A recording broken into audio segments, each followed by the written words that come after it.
Ever wish you'd figured out the money basics a bit sooner? Like maybe back before things got complicated. Oh, absolutely. It's something many people feel. Well, today we're doing a deep dive into 7 fundamental money rules.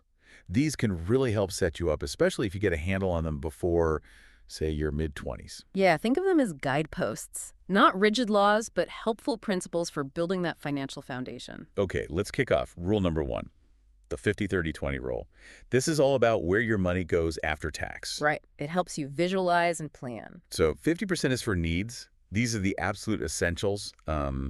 Rent or mortgage, groceries, getting to work, minimum loan payments, stuff you have to pay. A non-negotiables, basically. Then 30% goes towards wants. You know, the fun stuff, eating out, new clothes, vacations, entertainment, things you enjoy but could technically survive without. And distinguishing between a need and a want is a really key skill in itself. Definitely. And that leaves 20% for savings and paying down debt beyond the minimums. This is the future building part. Emergency fund, investments, hitting that debt hard. Makes sense.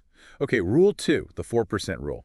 This one leans more towards retirement planning, right? It does. The basic idea, based on historical data, is that you can likely withdraw about 4% of your total retirement savings each year.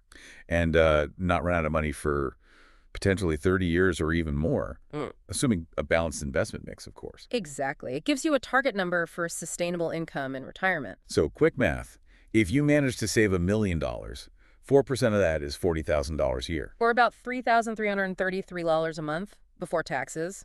It's just a guideline, mind you. Individual situations vary. But a useful benchmark.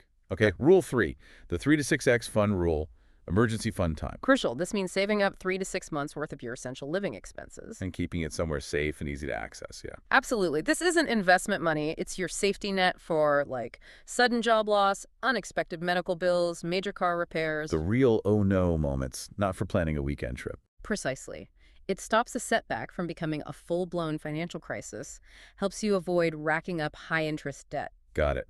Rule number 4 is interesting, the 2x investing rule. Yeah, this one's kind of a mental trick to balance spending and saving. So the idea is, for every dollar you spend on a want, something not essential, you invest the same amount. That's the gist. Buying those, say, $200 fancy shoes.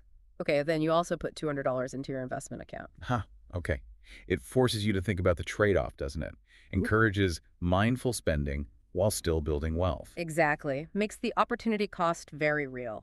All right, number 5, the 3x rent rule. This is for renters. Simple rule of thumb, your gross monthly income.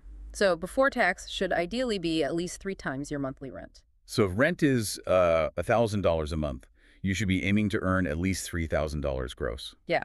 It suggests you'll have enough breathing room for all your other costs, plus savings and maybe some wants, without the rent payment feeling overwhelming. Makes sense for affordability. Oh, Rule okay. 6, the 24-10 rule. This one's for buying a car. A framework to avoid being car poor. Cars depreciate, so managing the cost is key. Okay, break it down. That's a 20% down payment. Correct. Reduces the loan size and interest right away. 4 is a 4-year maximum loan term. Yep.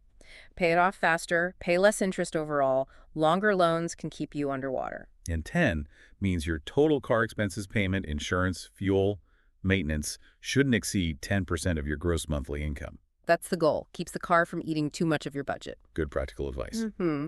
Okay, last one. Rule 7, the rule of 72. A quick mental math trick. It estimates how long it takes for investment to double. How does it work? You just divide 72 by the annual rate of return you expect as a percentage. So if something's growing at, say, 8% a year, 72 divided by 8 is 9. So roughly 9 years to double. Exactly. It really shows the power of compounding. You can also flip it to see how inflation eats away at your money divided 72 by the inflation rate. Useful shortcut. Okay. So that's our 7 rules. 50-30-20, 4% rule, 3-6x fund, 2x investing, 3x rent, 24-10 for cars, and the rule of 72. A solid set of guidelines. They really are a great starting point, especially earlier on. Remember the principles, not strict laws, right? Adapts them to your own situation. Absolutely. Personal finance is personal. These just provide structure. So maybe take a moment to think, which one of these rules could make the biggest difference for you right now? What's one small step you could take based on what we discussed? That self-reflection is key. Thanks for joining us on this deep dive. Until next time.